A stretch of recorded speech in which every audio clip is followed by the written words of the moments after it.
Winning a war in a video game is usually simple. You defeat the enemy, capture the territory, then watch the victory screen. But a few games ask a harder question. Not whether you can win, but what kind of leader will you become while doing it? On March 12th, 1995, Ogre Battle The March of the Black Queen arrived in Japan for the Super Nintendo. Developed by Quest and directed by Yasumi Matsuno, the game followed a rebellion rising up against a corrupt empire.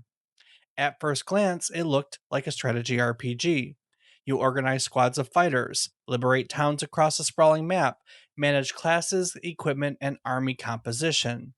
But beneath that strategy layer was a system quietly watching everything you did. Every character carried an alignment score. Your army carried a reputation. Send honorable units to liberate towns, and the people welcomed your revolution. Send ruthless ones instead, and fear began to follow your army.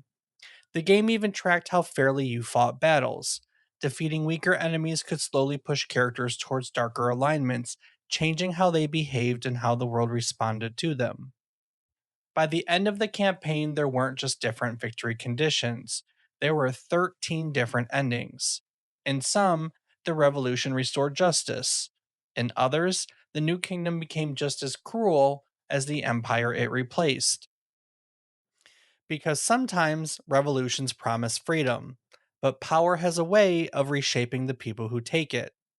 In 1995, Ogre Battle, The March of the Black Queen, built an entire rebellion just to see what kind of ruler you'd become once the war was won.